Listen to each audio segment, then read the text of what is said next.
I'm Kamal Santamaria. This is Counting the Cost on Al Jazeera, your weekly look at the world of business and finance.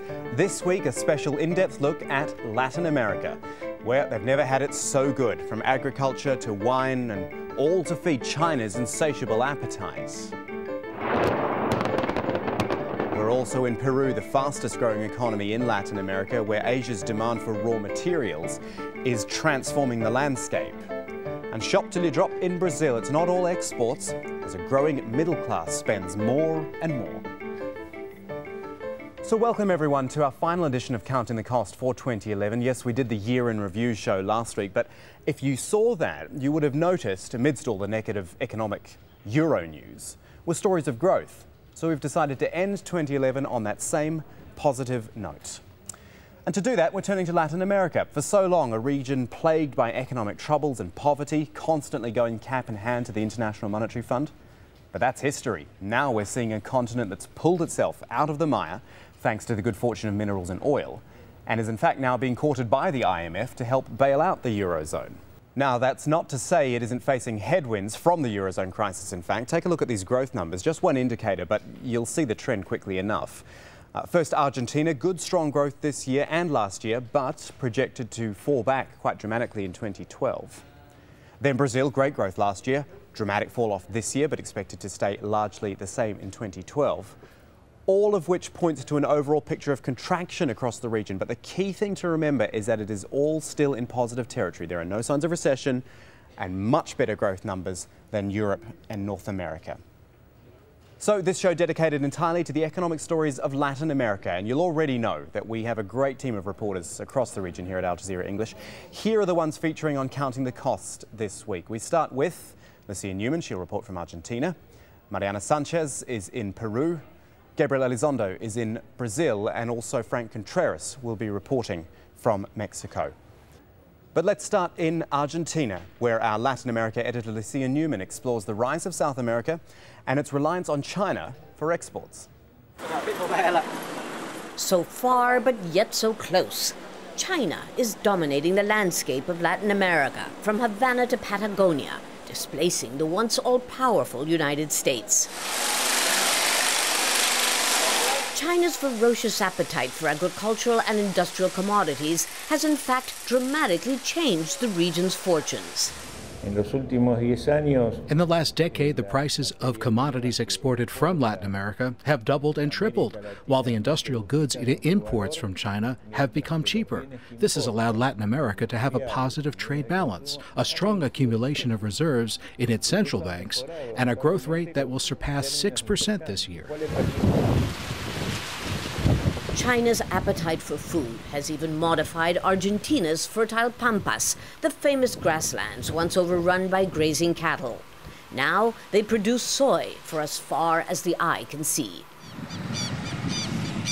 Argentina and Brazil are China's biggest suppliers of soy, used for feeding Chinese pigs and poultry, a multi-billion-dollar business that has spread to neighboring Paraguay and Uruguay too.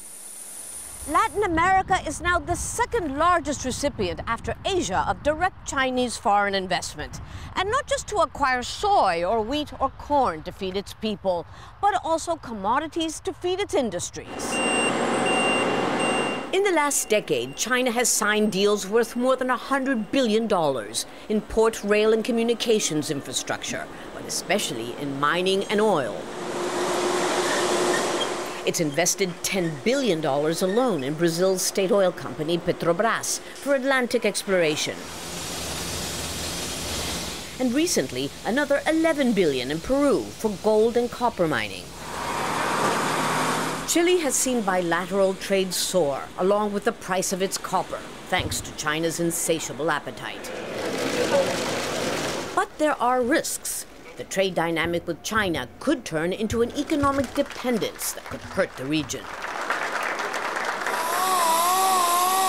More than 90% of Latin America's manufactured exports compete directly with China's, which ultimately could thwart the region's long-term industrial ambitions, relegating it to a mere supplier of raw materials. That's why, instead of just grapes, Argentina and Chile are exporting value-added wine. In fact, Argentine entrepreneur Carlos Padoni says he started selling the Chinese bulk wine a decade ago. But then I discovered that the Chinese who drink most wine are those that buy high-range wines, the top wines, which are the most expensive. Why?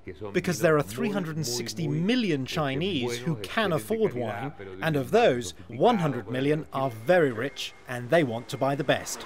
And to go with the wine, empanadas, or meat pies, sold by an Argentine chain that's opening outlets in China.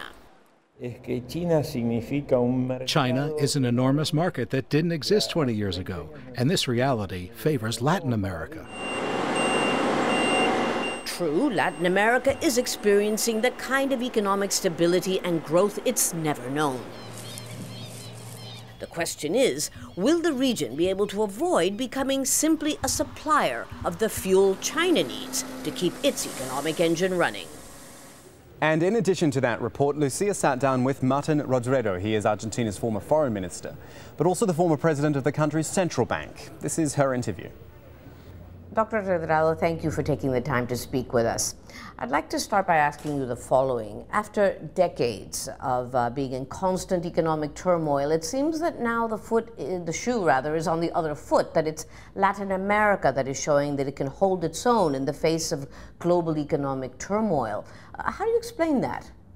We have learned from our mistakes, and the fact that we have been a crisis-prone sort of region in the world has meant that many policymakers in the world have learned how to build cushions in order to basically weather the storm that it happens in the rest of the world. Basically, we have increased our savings in the moments, in the good times, to basically spend in bad times. We have basically done anti-cyclical policies, so we have been able to have more fiscal discipline than we had before, a management of the debt situation, and I'm speaking all over in Latin America, that has been very professional, and also a management of the banking sector that has been very strong, reliable, and also commodity prices in particular have helped, especially the southern part, South America, more than the rest of Latin America, because this region, as you are aware, is a commodity producer, and the prices of commodities are very good around the world, not only now, but also in the foreseeable future. This economic reliance on soy exports, on commodity exports, isn't that a double-edged sword? Well, I wouldn't say that's so much of a clear-cut picture. There are a number of small and medium enterprises and industries. Take the automotive industry, how it has developed in Brazil, in Argentina, in Mexico, in terms also of the integration that this industry have. The telecommunications industry, services are really being developed significantly. All the agribusiness chain, that is to say, we're not only producing wheat, but we're also producing flour. Okay, so there is a lot of value added, in particular, in producing not just the commodity, but food. As we all know, China is now becoming the big economic player. It's replacing the United States in this part of the world. What do you see as the pros and cons of this new relationship? Well, I think that it's a challenge for all of South America. My point to my fellow colleagues in the region is that we should expand our trade relationship with other countries in the emerging world, not just with China. And so this is the challenge, to really develop more what is called South-South relationship. That is to say, it's not only China, but it's India, it is Vietnam, it is Malaysia, it is the Middle East, and that is a challenge, not to be just either dependent on China or Uncle Sam, but rather have a more of a spread of dependencies, because my view is that the world has become a multipolar. So you need to have different poles of relationship with different countries in the world. And what is really something that is a new trend is that the emerging world is in particular being a force in the world economy. And all this in the middle of what is expected to be a new wave of economic downturn, of recession on a global level. How prepared is Latin America to ride this next wave? Well, I think you cannot say all of Latin America, but in general, what you can say is that the region is much more prepared. The level of debt in particular is very low as compared to other regions of the world or other times in our history. So we have, some countries have space. Take the case of Brazil, for example. It has been lowering taxes in order to increase domestic consumption. So some countries that have done their homework, that is, they have saved in the good times, now they are able to have more either public sector expenditure or lowering taxes in order basically to weather the storm that is coming from the rest of the world. There are two exceptions in the region, Argentina and Venezuela, both of which now have amongst the highest inflation rates in the world and which are also, paradoxically, amongst the richest countries in the world. Let's start with Argentina. You were the president of the central bank until just a very short while ago, and you seem to be very worried, I understand, that this bubble of prosperity that Argentina is enjoying right now will burst. Explain to me why. Yes, because unfortunately Argentina has spent a lot in the good times and has used basically the savings that it has had, and it has gone beyond using some sources that no other country uses in the world. In particular, as you may recall, I was opposed to using the central bank as a source of financing the government because that meant more inflation in the country, and that's why I left in 2010. No other country in the region or in the world uses the central bank basically to finance the expansion of public sector expenditure and the expansion of consumption. So what will happen if China reduces its growth rate as expected in 2012, and with what's happening in Europe? How is that going to affect Argentina? Well, my view is that the reduction in China will not be dramatic. We are looking from a 9.5% growth to more than 8.5%, so a decrease in 1%, and that will have an impact basically on the world situation, in particular in our main export, which, as you know, is soybean. That will be, the prices will be 10% lower in our projections than what they were in 2011. So it's not a dramatic change for the dollars that are coming in, but unfortunately Argentina has not been included or has been integrated to the world financial markets, to the world credit markets, or to the world investment flows that the region is enjoying. I understand that billions of dollars from the Middle East and from China are being invested right now in Chile, Peru, and Brazil as a kind of a refuge from the economic turmoil that's taking place in the world right now. Well, investors around the world are looking for where is a good way to park their money. They know that the dollar is a weak currency, the euro, we don't need to speak about the weakness of the euro situation. So people are looking at hard assets to really keep the value of their money. So we receive a lot of inquiries, and some of them we are advising them in order to come, as you say, into Brazil, into Peru, Colombia, Chile, even Uruguay, in buying land, in buying commodities, in buying real estate, in buying property. How much money are we talking about? More than $10 billion in the last 2 years have come to the region, basically from Middle East and from sort of non-traditional European or American investors. Martin Redrado there, the former president of Argentina's central bank. Now, as we heard in Lucia's report before that, many Latin American economies are dependent on the export of commodities to Asia.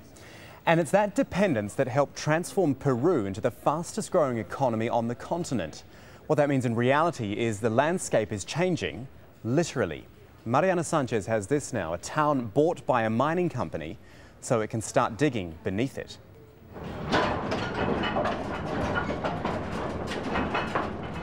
Mining.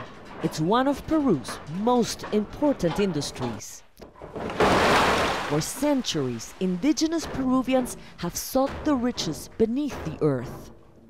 Morococha is one of Peru's oldest mines, over 100 years old. Working here has always been tough, although it used to be much worse. Things have changed drastically since I began here in 2006. Work was much harder, but now it's 90% better. Conditions improved because the industry has flourished.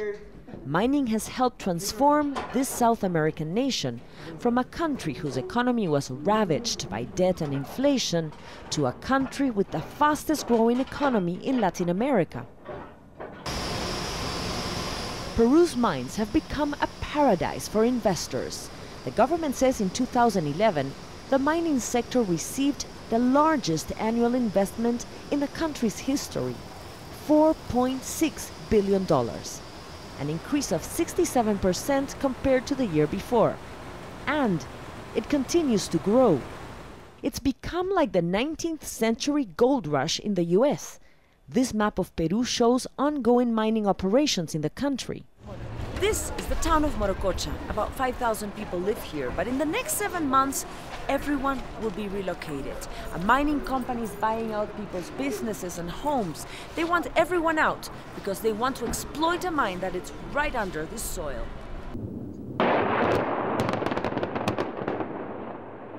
In the early 1990s, Peru's government privatized the sector, attracting more foreign investments. Asia's increased demand for metals pushed prices up on global markets, increasing Peru's revenues.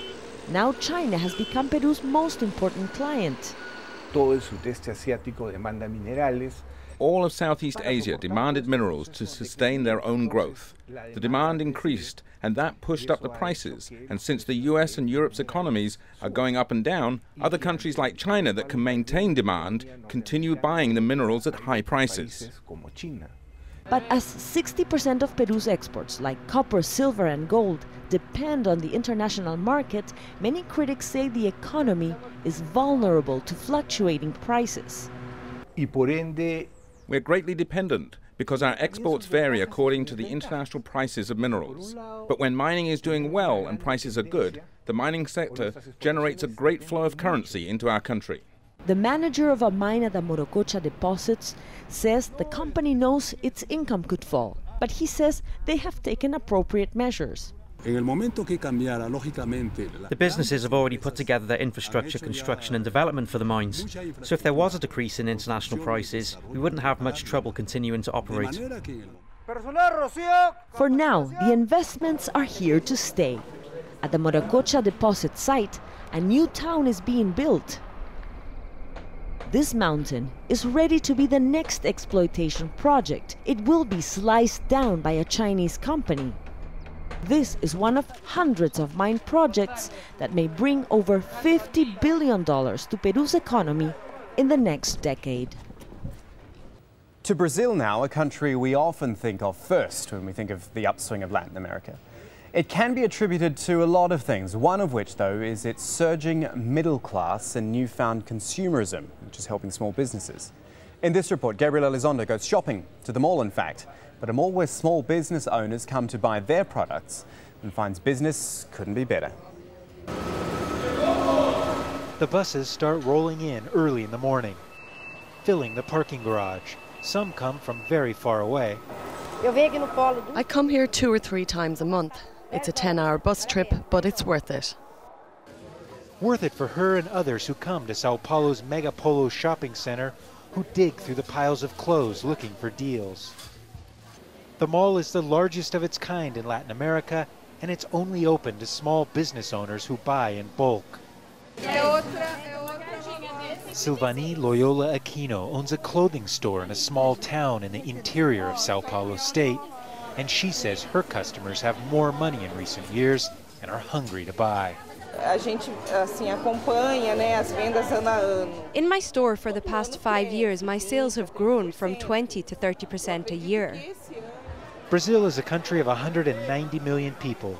40 million of those have been lifted to the middle class in the past 8 years. They are the ones on a shopping spree. Whether it be offshore oil exploration, a rise in commodity prices, or an expansion of global trade and commerce, all are important to understanding Brazil's economic resurgence. But here at a street level, it's the small businesses that are benefiting the most, buying more to meet demand, and therefore powering growth at a very micro level. But there are risks. The Brazilian consumption boom has led to more than 150 million credit cards now in circulation, triple the number from a decade ago. And the number of Brazilian credit card holders going into default is going up by almost 25%. Last quarter, Brazil's economic growth was flat, prompting worries of a dramatic downturn. But despite this, at the Mega Polo Mall, nothing is slowing down, as any economic worries haven't hit consumers most anxious to spend. A sign that at least in Brazil, where everything is big, it might just be the little guy doing most of the buying. And finally, Mexico, where factory production in the auto sector is humming along very nicely. Why? Well, geography primarily. It's right next door to the world's largest consumer market in the United States, after all. But exports are just one piece of Mexico's economic success. Frank Contreras tells us more. With the world's largest consumer market on its doorstep, Mexico has an advantage when it comes to trade. Even in tough times, the North American Free Trade Agreement opens the way for the U.S. to buy more than 3/4 of all Mexican exports. The 2008 recession that hit the U.S. and Europe was also felt here, but Mexico quickly rebounded, partly because of efforts to build a broader export base with other emerging economies in Asia and Latin America. Exports to the U.S. have fallen 10% in the past decade. Still, some argue Mexico depends too heavily on purchases from its northern neighbor. Maybe you don't know, but Mexico's economy minister says his country is taking many steps, including increasing tax revenue to spur growth here. In the third quarter of this year, we grew 4.5%, and we hope to end this year with 4% growth. That's an interesting figure in a world that is convulsing from so many economic problems. The country's stock market remains small by global standards, but certain Mexican companies, especially in the telecom sector, are capturing the attention of foreign investors. They know that tight fiscal policies to control the public debt have helped keep the economy here moving forward. Financial experts say that has also helped Mexico create much-needed jobs. Actually, in 2010, Mexico created more jobs in absolute terms than the U.S. The Mexican internal market is recovering. There is a Mexican growing middle class. Consumer spending here has remained relatively vigorous. The government says many Mexicans have more disposable income available to buy more goods and services. This small business owner says he's clearly seen the direct financial benefits from the rise in spending during this holiday season. Video games are a great gift for children, so I buy them at good prices, then I can sell them at good prices too. To help increase its competitive edge, Mexico's government has spent nearly $190 billion, a record, on infrastructure improvements, and that's also driving the economy. The administration of President Felipe Calderón has made it a priority to increase the role of the private sector in the financing of important construction projects like this. That frees up more public funds that can be invested in healthcare, education, and security. But the government still depends heavily on the petroleum industry for 30% of its income.